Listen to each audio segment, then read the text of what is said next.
এই যে আজকে আবার কাজ শুরু হয়ে গেছে। হাসান একদিক দিয়ে ব্যান্ড পাইপ লাগাচ্ছে এক্সজস্টের জন্য, আর এক দিয়ে হচ্ছে আশরাফুল ভাই এই ডুয়েল ক্যালিপারের জন্য ব্র্যাকেট লাগাচ্ছে।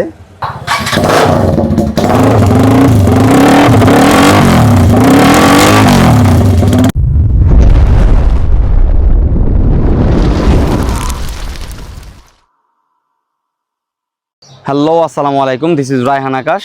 ব্র্যান্ড নিউ একটা ভিডিও নিয়ে চলে আসলাম আপনাদের জন্য। কিছুদিন আগে আমার যে স্ট্যান্ড বাইকটা ছিল অ্যাপাচি 2B, স্ট্যান্ড করার সময় বাইকটা ব্রিজ থেকে নিচে পড়ে গেছিলো। তো পড়ে যাওয়াতে খুব বাজে অবস্থা হয়ে গেছিলো বাইকটার, যার কারণে বাইকটাকে সেল করতে হয়েছে। পরবর্তীতে আমি এই অ্যাপাচি 4Bটা ব্র্যান্ড নিউ নিছি স্ট্যান্ড প্র্যাকটিসের জন্য। তো এতদিন ব্রেকিং পিরিয়ড থাকার কারণে বাইকটা মডিফাই করতে পারিনি। তো এখন ব্রেকিং পিরিয়ডটা কমপ্লিট হয়েছে। তো আমরা আজকে থেকেই এটার মডিফিকেশনের কাজটা শুরু করে দেব। তো আর কথা না বাড়িয়ে আমরা ডিরেক্ট এটার মডিফাইয়ের কাজটা শুরু করে দেব। প্রথমে আমরা বাইক নিয়ে চলে আসলাম মিরপুর বাইক পট্টিতে সিটটা মডিফাই করার জন্য। তো এই কাকারে দিয়ে কাজটা করাচ্ছি, তো দেখি পারফেক্ট হয় কিনা।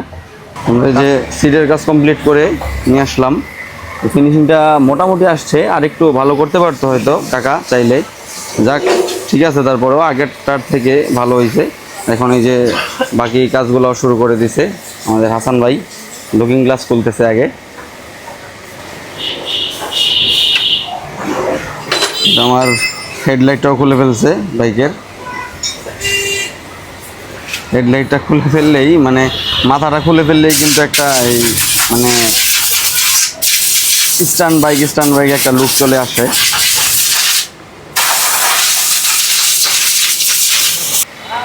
যে হ্যান্ডেল সেটআপ চলতেছে, আগের পাইপ হ্যান্ডেলটা খুলে এখন হচ্ছে এই কার্বনেটটা লাগানো হচ্ছে, আর এখানে একটা ক্লাম্প দিয়ে এটাকে একটু উঁচু করা হয়েছে।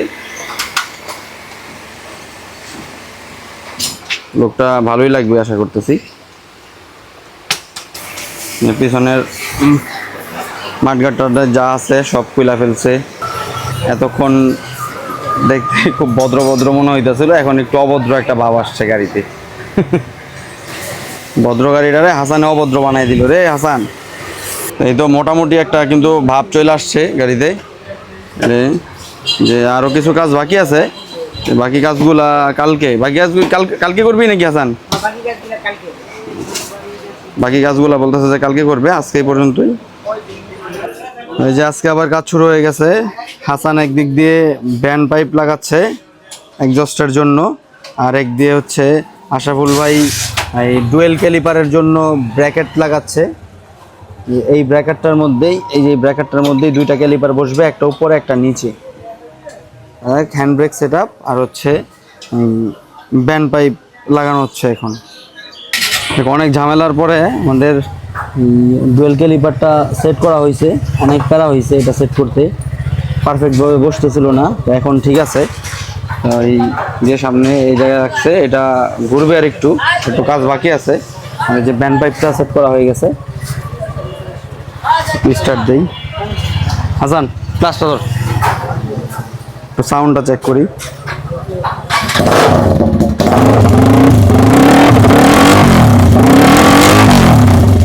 তো অবশেষে আমাদের বাইকের মডিফিকেশন কমপ্লিট। আজকে দেখাবো যে বাইকে কি কি লাগানো হয়েছে, কি কি মডিফিকেশন করলাম, এগুলো দেখাবো আজকে। তো আসেন, এই পিছনের যেই মানে হ্যান্ড ব্রেক সেটআপ যেটা বলে সেটা থেকে শুরু করি। এই যে এখানে একটা ব্র্যাকেট বসানো হয়েছে, এই যে এখানে সিলভার কালারের এই ব্র্যাকেটটার উপরে হইতেছে একটা ক্যালিপার, আর নিচের দিকে একটা ক্যালিপার বসানো হয়েছে। দুইটাই পালসারের সামনের ক্যালিপার, মানে সামনের চাকার ক্যালিপার। আর হচ্ছে এই যে এক্সজস্ট লাগানো হয়েছে। ব্যান্ড পাইপটা নতুন, আর এক্সজস্টটা হইতেছে আমার আগে যে 2Bটা ছিল সেটার মধ্যে লাগানো ছিল। এই যে এখানে স্ক্র্যাচ আছে, এটা কিছুদিনের মধ্যে আবার চেঞ্জ করে ফেলবো, নতুন নিব। আর এই যে একটা বাম্পার স্ট্যান্ড বাইকের জন্য সবচেয়ে জরুরি হচ্ছে এই যে স্ট্যান্ডের বাইকের জন্য যে বাম্পারগুলো থাকে, এটা আসলে মানে এটা ছাড়া স্ট্যান্ড করাটা বোকামি হবে। কারণ বাইক অনেক পরে, দিনে 4-5 বারও পরে যায় প্র্যাকটিস করার সময়। তো এই বাম্পারটাই বাইকটাকে সেভ করে। আর হচ্ছে এই যে হুইলিবার, এটা খুব প্যারা হয়েছে এবার হুইলিবারটা বানানোর জন্য। তো যাক, অবশেষে মানে পারফেক্টভাবে হয়েছে আর কি বানানো। আর এই সামনের দিকে যে এটার যেই মানে ওই হ্যান্ড ব্রেক সেটআপটা আছে, পিছন থেকে এই যে একটা RCBর এই হোস পাইপ দিয়ে এই যে এই জায়গায় কানেকশনটা দেওয়া হয়েছে হাতে।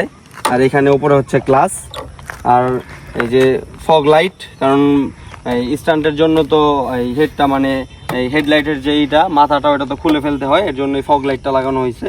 তার লাগানো হয়েছে এই যে হ্যান্ডেলটা কার্বনের প্রিন্ট করা, মানে অনেকে ভাবতে পারে যে কার্বনের হ্যান্ডেল, না আসলে কার্বনের হ্যান্ডেল না, এটা কার্বন প্রিন্ট করা হ্যান্ডেল।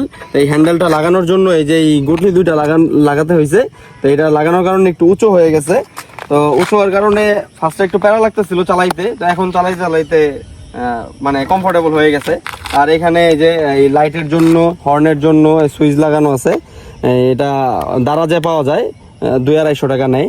তো এটা ওয়াটারপ্রুফ না, এটা মানে বৃষ্টি হইলে পল্লি দিয়ে বেঁধে রাখতে হয়।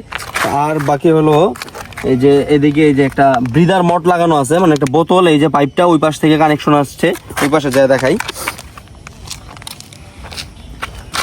তো হচ্ছে ওই যে ওই পাশ থেকে যে পাইপটা ওইটা এই বোতলের মধ্যে কানেক্ট হয়েছে, এটা হচ্ছে ব্রিদার মট। এইটা টিভিএস বাইকের ক্ষেত্রে খুবই জরুরি একটা জিনিস, কারণ টিভিএস বাইক দিয়ে যখন আমরা স্টান্ট করি, হুইলি মারার সময় যখন 12 o'clock হয় বাইকটা, মানে একদম খাড়া হয়ে যায়, সোজা হয়ে যায়, তখন আসলে ওই ইঞ্জিন থেকে মোবিল বের হয়ে এয়ার ফিল্টারে চলে যায়। তো এই কারণে এই ব্রিদার মোডটা লাগানো হয়েছে, মানে পাস করার জন্য। যে মোবিলটা বের হবে ইঞ্জিন থেকে, সেটাই বোতলের মধ্যে যাবে, বোতল থেকে আবার ডিরেক্ট ইঞ্জিনে চলে যাবে, মানে একটা বাইপাস সিস্টেম করা হয়েছে আর কি। এটা খুব মানে প্যারা হয়েছে ম্যানেজ করতে। তো যাক, ওই এক ভাইয়ের সাথে যোগাযোগ করলাম, ওনারা স্ট্যান্ড করে, উনি আমাকে এটা বানিয়ে দিছে। তো এই তো, আর তেমন কিছু নেই এখানে, শুধু নাম্বার প্লেটটা লাগানো হয় নাই আর ব্যাক লাইটটা, এই দুইটা জিনিসই বাকি, নাম্বার প্লেট আর ব্যাক লাইট। এই দুইটা লাগাইলেই আমার বাইক কমপ্লিট। এখন কমপ্লিট আছে, শুধু নাম্বার প্লেটটা আর এই ব্যাক লাইটটা লাগাবো। তো যাক, আজকের মতো ভিডিও এই পর্যন্তই। দেখা হবে নেক্সট কোনো ভিডিওতে, নেক্সট কোনো ব্লগে। ততক্ষণ পর্যন্ত সবাই ভালো থাকবেন, সুস্থ থাকবেন। আসসালামু আলাইকুম।